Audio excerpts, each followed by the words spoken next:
He was a surgeon of legendary skill, possessing nerves of steel and an arrogance to match. Douglas Stone had the audacity to carry on a blatant, public affair with Lady Sannox, the wife of an indifferent lord. Stone believed he was untouchable, until a tempestuous night brought a desperate man to his door, offering a fortune for an emergency operation. The patient, veiled and near death, was suffering from a poisoned wound. But the procedure was not a cure. It was an act of cold, calculated moral vengeance, designed to shatter the surgeon's soul and ensure his beautiful lover would be marked forever. Douglas Stone was a name synonymous with surgical brilliance in London society.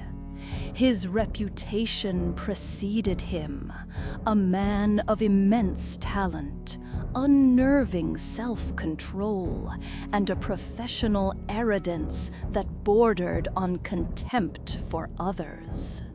Stone also indulged in a public, scandalous affair with Lady Sannox.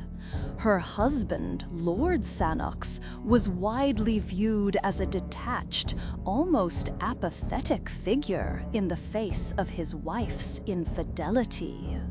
Stone believed his life and his illicit passion was secure, protected by his skill and Lord Sannox's apparent passivity.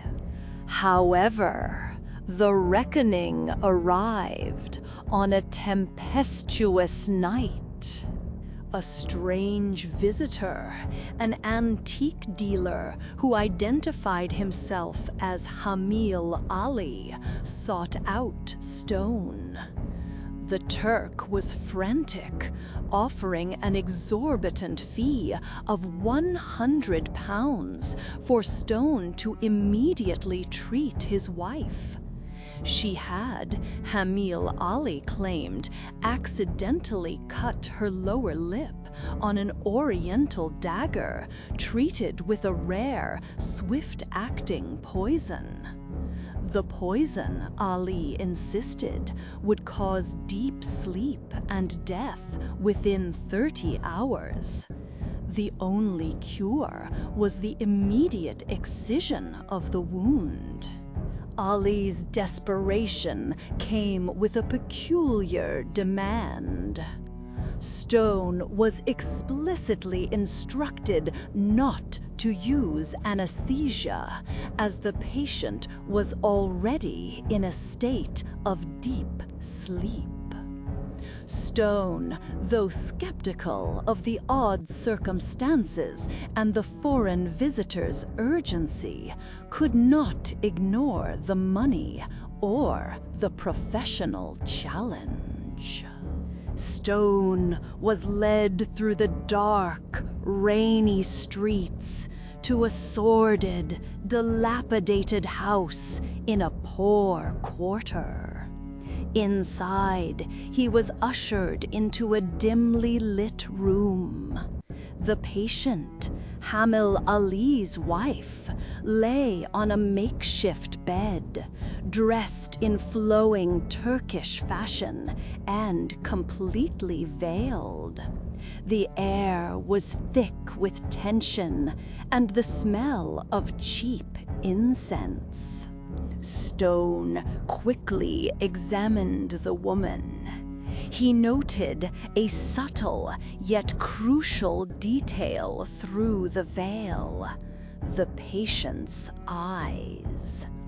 They were slightly dilated, indicating that she was not completely unconscious, as the Turk had claimed, but was likely in a heavily drugged state. Despite the inherent danger and the highly suspicious circumstances, Stone's surgical arrogance, his belief in his own infallible skill, took precedence over all caution. He convinced himself that the immediate action was essential to save her life. Ignoring the Turk's vehement objections regarding the anesthesia, Stone decided to operate swiftly. With 2 precise, brutal cuts of his scalpel, he performed the necessary excision, removing a large V-shaped portion of the patient's lower lip to ensure the entire wound was gone. The swiftness and severity of the procedure were shocking, a testament to Stone's unwavering nerve. The moment the steel bit deep into the tissue, the patient erupted. A ghastly, gurgling scream tore from her mutilated mouth. In a convulsive spasm of pain, the woman reached up and ripped off the veil. Douglas Stone froze. His world collapsed in a terrifying instant.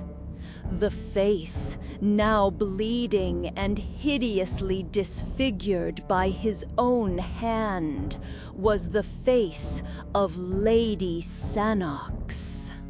The Turkish antique dealer, Hamil Ali, lowered his disguise, revealing the cold, calculating countenance of Lord Sannox.